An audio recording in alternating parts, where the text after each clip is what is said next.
Annyeong. Bon, aujourd'hui je reviens avec une vidéo toute seule, encore une fois, pour vous parler de ce que j'aime en Corée du Sud, parce que c'est vrai qu'en fait j'en ai pas fait une vidéo et que ça peut peut-être vous intéresser. J'avais un blog, si je l'ai encore je vous le mettrai dans la barre d'infos, mais j'avais un blog pour ma première année quand je suis partie en échange en Corée.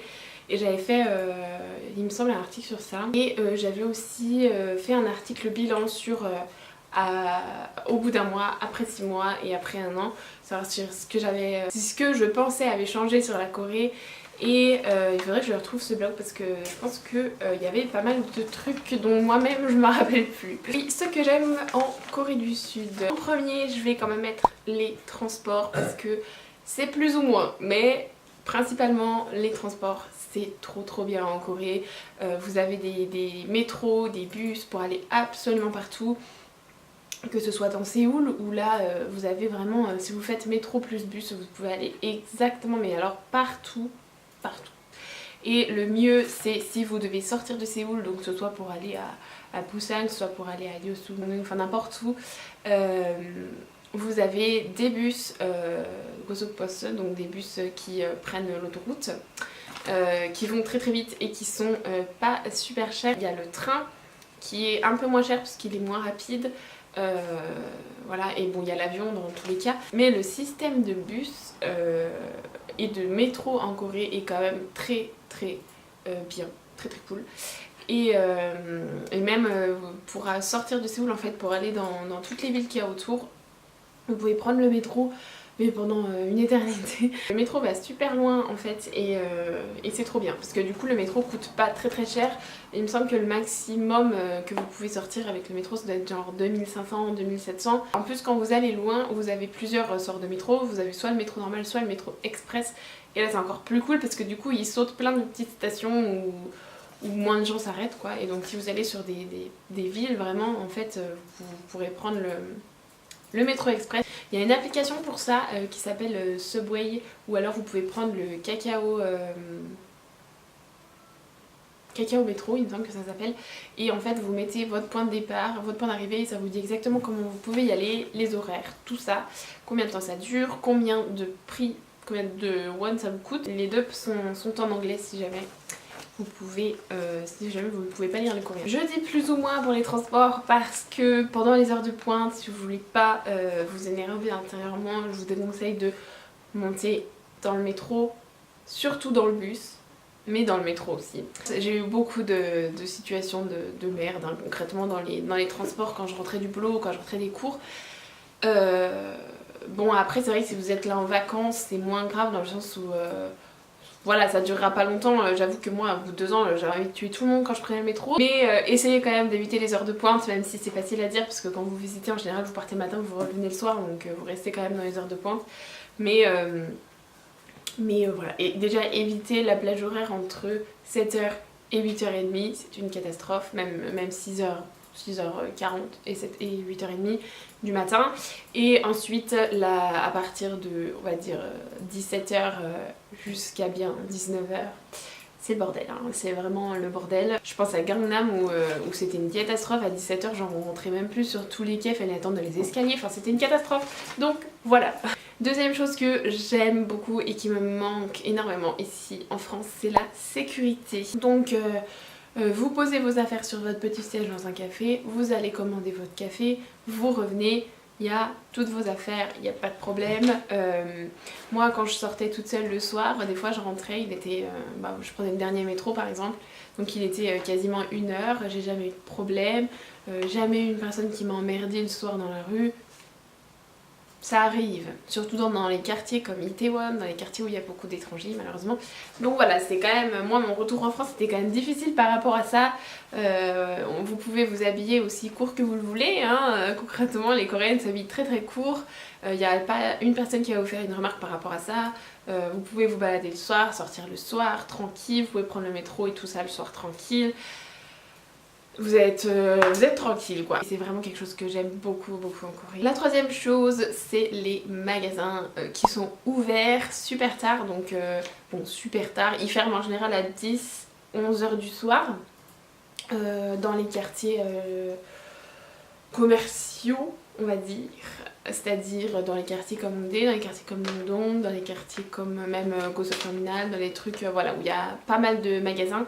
Les magasins ferment plutôt tard puisque les Coréens finissent plutôt tard le travail, ce qui fait que du coup en fait il reste ouvert quoi, parce que sinon personne ne peut aller faire son shopping la semaine. Déjà c'est ouvert tard, mais en plus vous avez des magasins qui sont ouverts tout le temps.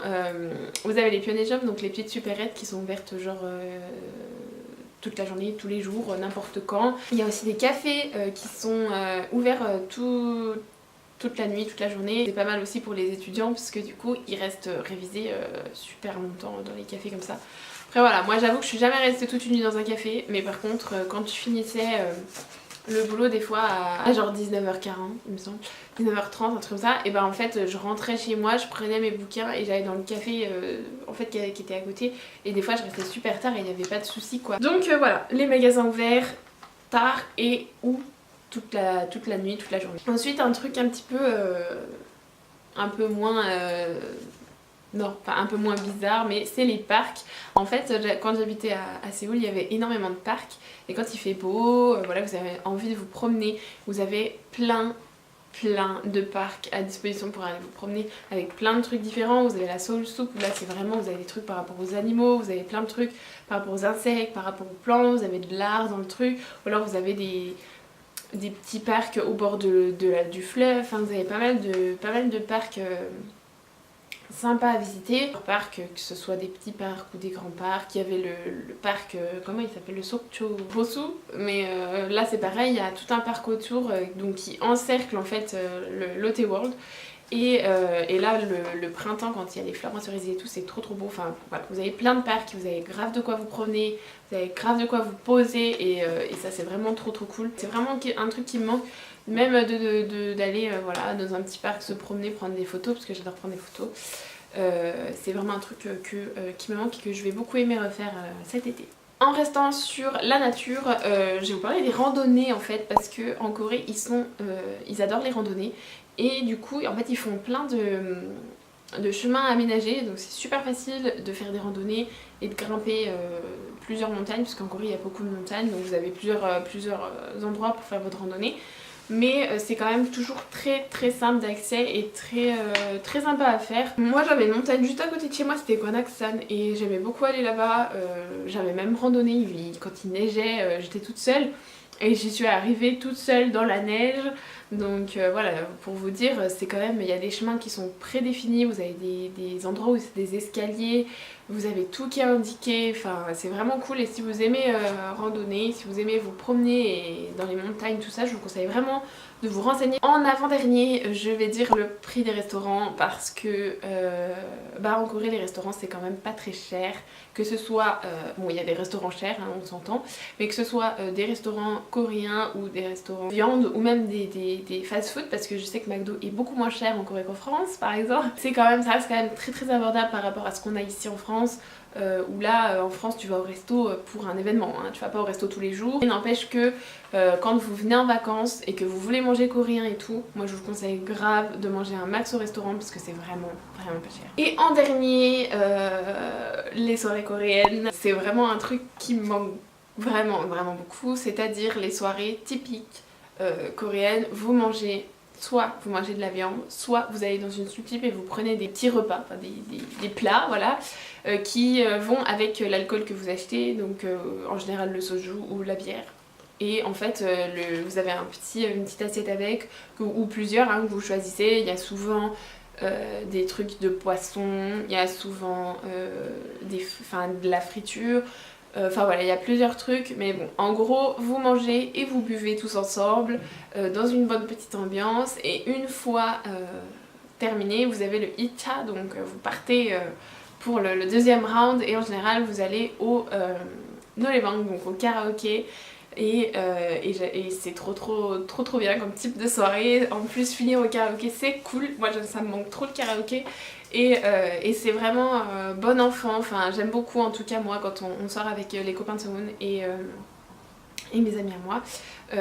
J'aime beaucoup quand on fait ce genre de soirée, c'est vraiment, on passe un bon moment. Mais bon voilà, donc les soirées à la coréenne, et en dernier, parce que c'est le meilleur, les soirées Et de toute façon, je pense que je vous ferai beaucoup de vlogs pendant mon voyage en Corée parce que genre j'attends tellement de pouvoir refaire des vlogs sympas parce que j'avoue que là j'habite vraiment à la campagne et que c'est pas très intéressant quoi, donc je me vois pas vlogger énormément, faire toujours les mêmes choses, surtout que je travaille, je fais mes cours, enfin je fais rien d'intéressant, voilà.